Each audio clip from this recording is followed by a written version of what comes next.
नमस्कार दोस्तों, आप लोग को जोहार एग्जाम में स्वागत है दोस्तों। तो चलिए दोस्तों, आज हम लोग झारखंड महिला सुपरवाइजर को का इसका एमसीक्यू करेंगे दोस्तों। जो एमसीक्यू है आप लोग का जीके जीएस, जिसमें आप लोग को जीके जीएस में 20 क्वेश्चन पूछा जाएगा दोस्तों लेडी सुपरवाइजर में।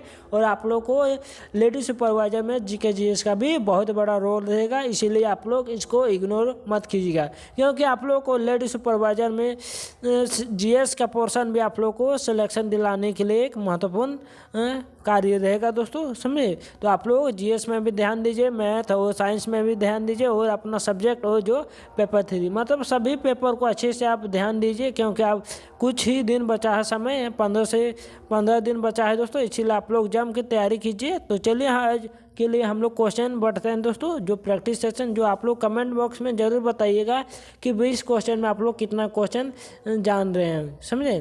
तो चलिए हम लोग क्वेश्चन की ओर बढ़ते हैं। देखिए फर्स्ट क्वेश्चन में क्या है, संविधान से रिलेटेड है। किससे है? संविधान से। देखिए फर्स्ट क्वेश्चन में क्या है कि भारतीय संविधान के निम्नलिखित अनुच्छेदों में कौन विधायन सत्ता पर पूर्ण नियंत्रण लगाता है। तो विधायन सत्ता पर कौन पूर्ण नियंत्रण लगाता है, तो ये कौन सा आर्टिकल है दोस्तों? आर्टिकल 11 है, आर्टिकल 13 है, आर्टिकल 14 है, आर्टिकल 21 है। तो कौन सा आर्टिकल है? तो ये आर्टिकल 14 है, 14 आर्टिकल है, जो विधान सत्ता का पूर्ण नियंत्रण लगाता है और यह उपबंध करता है किसी भी व्यक्ति को विधि की क्षमता या विधियों के समान संरक्षण से वंचित नहीं किया जाएगा दोस्तों। सभी को एक समान दिया जाएगा दर्जा दोस्तों। तो ये अनुच्छेद, इसलिए अनुच्छेद इसका कौन सा अनुच्छेद हो जाएगा? 14 हो जाएगा ये अनुच्छेद। अब आगे देखिए,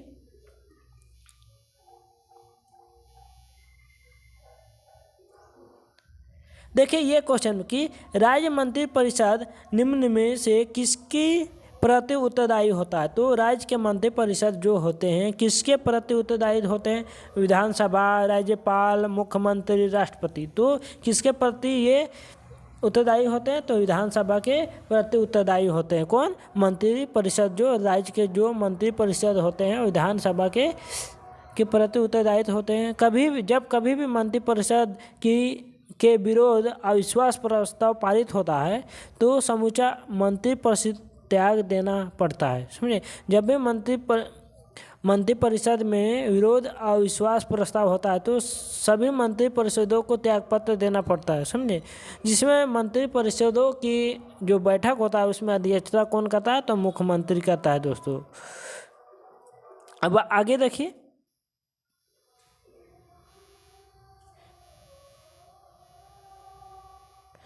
अब आगे का प्रश्न में देखिए क्या है कि भारतीय संविधान के अनुसार निम्नलिखित में कौन से एक भारतीय मूल अधिकार नहीं है। इस चारों में से कौन सा एक भारतीय मूल अधिकार नहीं है? तो देखिए कानून की समझ समानता का अधिकार, ये तो है दोस्तों, ये संविधान का मूल अधिकार है। धर्म की स्वतंत्रता, ये भी क्या है? मूल अधिकार है।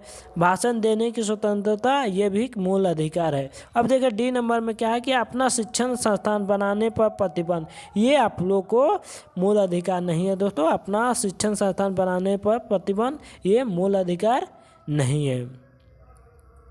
देखिए मूल अधिकार आप लोग को पता होगा संविधान में कितने प्रकार के होते हैं मौलिक अधिकार। अरे 7 थे पहले, मगर अभी 6 प्रकार के मौलिक अधिकार हुए हैं जो संपत्ति के अधिकार को हटाया गया है। तो ये जो संपत्ति के जो अधिकार था उसको 44 संविधान संशोधन में 1978 में हटाया गया था दोस्तों। जो संपत्ति के अधिकार को 1978 में हटाया गया था। ये कौन सा संविधान संशोधन था? तो 44 संविधान संशोधन था। उस समय क्या हुआ कि संपत्ति का अधिकार को हटाया गया। तो अब चलिए नेक्स्ट क्वेश्चन में। अब देखिए कि निम्नलिखित में कौन सी समिति सीएजी ऑडिट रिपोर्ट की जांच करती है। तो कौन सी समिति है जो सीएजी ऑडिट रिपोर्ट की जांच करती है? इस चारों में से कौन सी सीएजी के ऑडिट रिपोर्ट की जांच करती है? तो प्राक्कलन समिति, लोक लेखा समिति, कार्य मंत्रणा समिति और भी दोनों। तो कौन जांच करता है दोस्तों? जो CAG ऑडिट रिपोर्ट का जांच कौन करता है? तो ये करता है दोस्तों लोक लेखा समिति। कौन करता है? लोक लेखा समिति। जो लोक लेखा समिति जो प्राक्कलन समिति होता है उसका जुड़वा वाहन कहा जाता है। क्या कहा जाता है दोस्तों? जुड़वा वाहन। इसमें देखिए दोस्तों प्राक्कलन समिति और लोक लेखा समिति में कितने सदस्य होते हैं? तो इसमें होते हैं 22 सदस्य होते हैं। कितने होते हैं? तो 22 सदस्य होते हैं, जिसमें से 22 सदस्यों में से देखिए कि उसमें 15 सदस्य क्या होता है? लोकसभा के होते हैं, और जो 7 सदस्य होते हैं वो राज्यसभा के होते हैं। जो प्राक्कलन समिति और लोक लेखा समिति में सदस्य होते हैं वे सब। अब आगे देखिए नेक्स्ट क्वेश्चन।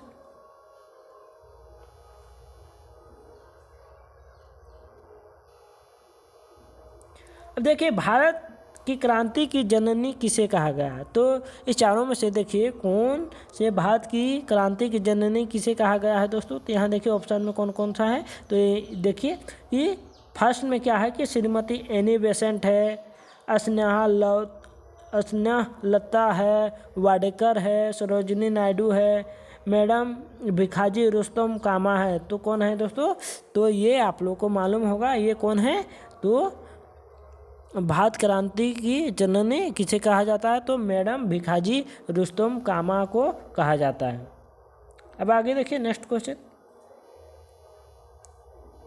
अब देखिए क्या इंडिया फॉर इंडियंस खिताब किसने लिखी है? तो इंडिया फॉर इंडियंस का खिताब किसने लिखी है दोस्तों? CR दास ने, MG रानाडे ने, BD सावरकर ने, SN बनर्जी ने। तो इंडिया फॉर इंडियंस खिताब किसने लिखी है दोस्तों? तो ये लिखे हैं आप लोग को CR दास लिखे हैं। कौन लिखे हैं? CR दास लिखे हैं। अब आगे देखिए। अब देखिए भारत की निम्नलिखित नहीं निकलती, मतलब यहाँ निम्नलिखित में से नदियाँ कौन सा पश्चिमी घाट में नहीं निकलती? इसमें देखिए कौन सी नदी है जो पश्चिमी घाट में नहीं निकलती है दोस्तों? तो ये आप लोग को कौन सी नदी नहीं है जो पश्चिमी घाट में नहीं निकलती? गोदावरी। देखिए गोदावरी नदी तो आप लोग को पश्चिमी घाट में निकलती है, ताप्ती भी पश्चिमी घाट में निकलती है, और कावेरी जबकि ये पश्चिमी घाट में नहीं निकलती है। ये कबाम ये भी पश्चिमी घाट में ये नदी निकलती है दोस्तों। तो इसका राइट आंसर क्या हो जाएगा 7 नंबर क्वेश्चन का? तो ऑप्शन नंबर C हो जाएगा। आगे देखिए। अब क्या है, कांग्रेस के किस अधिवेशन में पहली बार वंदे मातरम गाया गया था?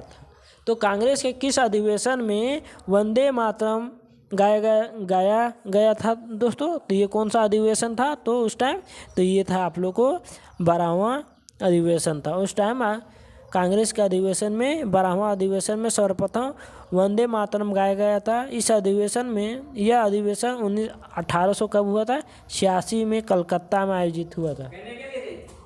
कहाँ हुआ था? कलकत्ता में। तो ये कहाँ हुआ था दोस्तों? कलकत्ता में ये अधिवेशन हुआ था। कहाँ पर? कलकत्ता में। ये कब हुआ था? 1896 ईस्वी में। अब आगे क्वेश्चन नेक्स्ट को देखिए। अब देखिए दोस्तों क्या करना है, देश और राजधानी का क्वेश्चन है। तो देखिए इसमें कौन सा एक सही नहीं है? कौन सा सही नहीं है दोस्तों? इसमें देखिए कि उरुग्वे है दोस्तों। ये क्या है? राजधानी। सॉरी दोस्तों यहाँ देश होगा। क्या हो जाएगा? पहले देश उसके बाद यहाँ राजधानी होगा। थोड़ा टाइपिंग में मिस्टेक हुआ है, समझे? तो इसीलिए आप लोग थोड़ा कष्ट कीजिएगा कि यहाँ क्या हो जाएगा दोस्तों? देश हो जाएगा और यहाँ राजधानी हो जाएगा। यहाँ राजधानी। तो अब देखिए उरुग्वे। तो उरुग्वे का राजधानी कहाँ है दोस्तों? तो आप लोग को मालूम होगा उरुग्वे का राजधानी कहाँ है। तो इसमें से कौन सा सही नहीं है दोस्तों? तो देखिए ऑप्शन नंबर यहाँ और देखिए। तो इसमें ऑप्शन नंबर देखिए यहाँ है, ये आप लोग को दिया हुआ है।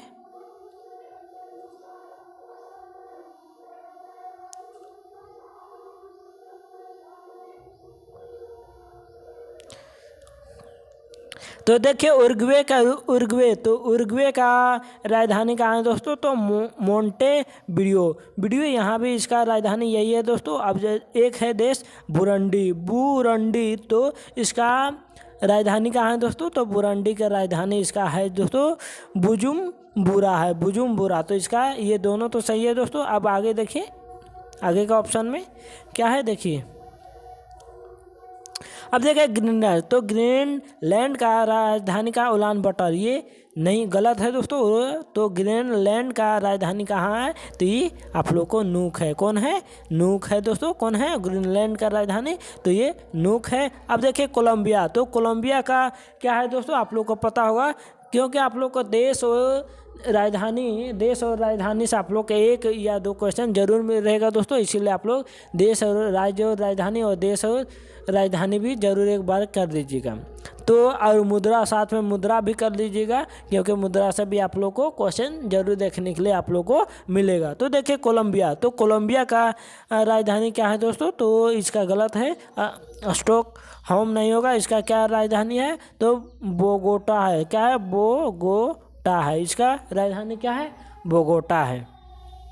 अब आगे देखिए, तो ये कौन सा और गलत है दोस्तों, 3 और 4, तो ये ऑप्शन नंबर सी हो जाएगा इसका राइट आंसर। आगे देखिए नेक्स्ट क्वेश्चन। अब देखिए वाइब्रेट विलेज प्रोग्राम कहाँ चलाया जा रहा है, तो वाइब्रेट प्रोग्राम कहाँ चलाया जा रहा है दोस्तों, चीन सीमा में, म्यांमार सीमा में, पाकिस्तान सीमा, या इनमें से कोई नहीं। तो ये जो प्रोग्राम कहाँ चलाया जा रहा है, तो ये चीन सीमा में चलाया जा रहा है। कहाँ चलाया जा रहा है दोस्तों, तो ये चीन सीमा में चलाया जा रहा है। अब आगे देखिए, अब देखिए क्षेत्र ग्रामीण बैंक की स्थापना किस समिति की सिफारिश से की गई, तो क्षेत्र ग्रामीण जो बैंक है इस किस समिति के सिफारिश से की गई है, तो शिवरामन समिति से, गोस्वामी समिति से, महाजन समिति से, भंडारी समिति से। तो किस समिति से स्थापना की गई है, तो ये आप लोगों को पता होगा दोस्तों, भंडारी समिति से स्थापना की गई है। जो कब की गई है दोस्तों, इसका 1975 ईस्वी में। कब, 1975 ईस्वी में। और ये किसके सिफारिश में की गई थी, तो भंडारी समिति के सिफारिश में। अब आगे देखिए,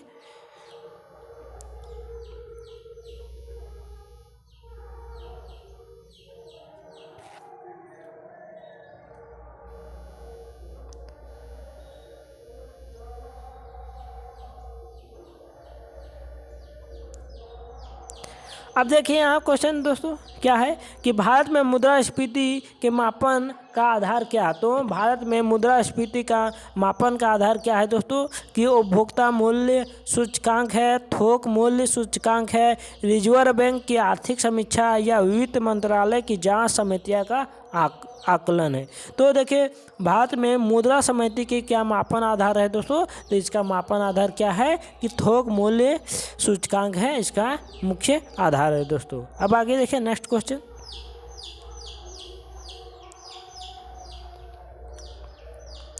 अब देखिए क्या है 13 नंबर का क्वेश्चन में कि भारतीय स्वतंत्रता संग्राम से संबंधित निम्नलिखित घटनाओं में सबसे पहले घटी थी, इसमें से कौन सी घटना है जो सबसे पहली भारतीय स्वतंत्रता संग्राम में घटी थी, तो देखिए गांधी इरविन समझौता,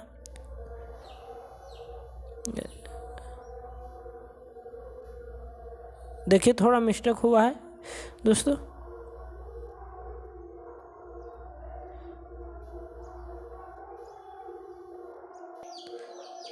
अब देखिए कि गांधी इरविन समझौता सबसे पहले हुआ था, कि पूना समझौता हुआ था, कि भगत सिंह की फांसी हुई थी। तो स्वतंत्रता संग्राम के समय तो कौन सी घटना हुई थी, तो देखिए इसमें कौन सा ऑप्शन हो जाएगा दोस्तों, तो इसमें आप लोग को कौन सा हो जाएगा, ऑप्शन नंबर इसका ए हो जाएगा, गांधी इरविन समझौता हुआ था इसका। तो 13 नंबर क्वेश्चन का कौन सा हो जाएगा, गांधी इरविन समझौता। अब देखिए 14 नंबर का क्वेश्चन क्या कहता है,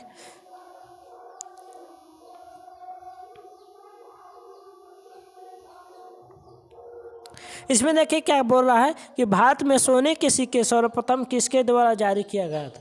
तो देखिए आप लोग का हिस्ट्री से क्वेश्चन है कि भारत में सोने के सिक्के सर्वप्रथम किसके द्वारा जारी किया गया था। तो कुषाण के द्वारा, पल्लव के द्वारा, हिंदू युवान के द्वारा या शक के द्वारा। तो भारत में सबसे पहले सिक्के किसके द्वारा जारी किया गया था। तो हिंदू युवान के द्वारा जारी किया गया था।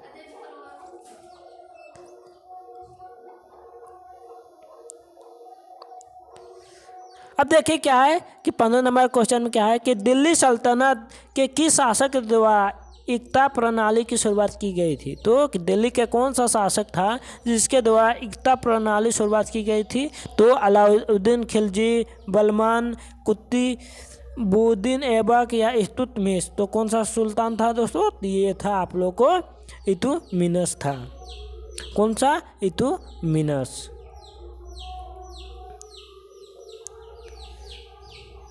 अब देखिए क्या है, अंग्रेजी साहित्य में पहली बार ज्ञानपीठ पुरस्कार किस वर्ष दिया गया था। तो अंग्रेजी साहित्य में किस वर्ष सबसे पहले ज्ञानपीठ पुरस्कार दिया गया था। तो ये 2014 में, 2015 में, 2017 में, 2018 में। तो किस वर्ष दिया गया था ये दोस्तों। तो ये दिया गया था आप लोग को 2018 ईस्वी में, जो अंग्रेजी साहित्य में पहली बार दिया गया था इसका।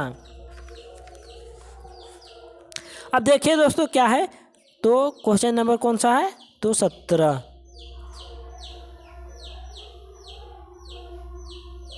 अब देखिए क्वेश्चन क्या है कि 17 नंबर क्वेश्चन में क्या बोल रहा है कि भारत में राष्ट्रीय आय का आकलन पहली बार किसने किया था। तो भारत में पहली बार राष्ट्रीय आय का आकलन किसने किया था। ये कौन किए थे। तो नौरोजी, महालनोबिस, गाइविज या तेंदुलकर जी। तो कौन किए थे दोस्तों। तो ये किए थे आप लोग को, कौन किए थे, नौरोजी जी, जो राष्ट्रीय आय आकलन का पहली बार इसी ने किए थे। कौन, नौरोजी। अब देखिए नेक्स्ट क्वेश्चन।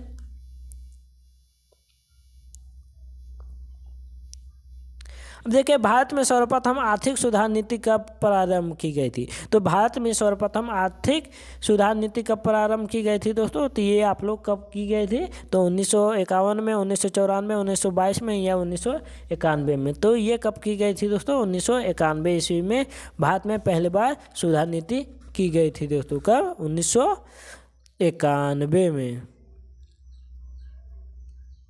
अब देखिए नेक्स्ट क्वेश्चन क्या है। देखिए कि स्वराज मेरा जन्मसिद्ध अधिकार है और मैं इसे लेकर ही रहूंगा। तिलक ने यह कथन कांग्रेस के किस अधिवेशन में व्यक्त किए थे। तो कांग्रेस के किस अधिवेशन में व्यक्त किए थे दोस्तों। तो ये आप लोग को बनारस के अधिवेशन 1905 में, कलकत्ता अधिवेशन 1906 में, सूरत अधिवेशन 1907 में, लखनऊ अधिवेशन 1916 में। तो कब किए थे ये, लखनऊ अधिवेशन 1916 ईस्वी में किए थे। कब किए थे, लखनऊ अधिवेशन 1916 में। अब आगे नेक्स्ट लास्ट क्वेश्चन है, देखिए। अब क्या है कि महात्मा गांधी द्वारा दक्षिण अफ्रीका में प्रकाशित की गई पत्रिका का क्या नाम था। तो महात्मा गांधी द्वारा दक्षिण अफ्रीका में प्रकाशित की गई पत्रिका का नाम क्या था दोस्तों। तो ये आप लोग को इंडियन ओपिनियन था। क्या, इंडियन ओपिनियन। तो चलिए दोस्तों आज के लिए हम लोग यहीं तक समाप्त करते हैं, फिर मिलते हैं नेक्स्ट क्लास में। देखिए दोस्तों, अगर आप लोग झारखंड महिला सुपरवाइजर का तैयारी कर रहे हैं तो दोस्तों देखिए आप लोग को टेस्ट सीरीज जो हर एग्जाम की तरफ से लॉन्च दिया गया है दोस्तों, जिसमें आप लोग को test series home science, psychology और सोशोलॉजी तीनों सब्जेक्ट में आप लोग को मिल जाएगा दोस्तों। टोटल 10 सेट मिलेगा, जिसमें आप लोग जो है एग्जाम में संपर्क करके आप लोग ये टेस्ट सीरीज प्राप्त कर सकते हैं दोस्तों। क्योंकि आप लोग को अभी टाइम है कि टेस्ट सीरीज लगाने का काम खूब से टेस्ट सीरीज लगाइए और अपना आकलन कीजिए कि कितना नंबर आ रहा है। उस लेवल पर आप लोग जान पाइएगा कि महिला सुपरवाइजर में एक सीट पक्का ले सकेंगे कि नहीं। क्योंकि आप लोग टेस्ट सीरीज से ही पता चलेगा। क्यों, कितना भी पढ़ लीजिए मगर जब तक आप टेस्ट सीरीज नहीं लगाएगा तब तक आप लोग को पता नहीं चलेगा कि आप कितना तैयारी में है। इसीलिए आप लोग एक बार टेस्ट सीरीज जरूर लगाइए। तो चलिए दोस्तों मिलते हैं फिर नेक्स्ट क्लास में।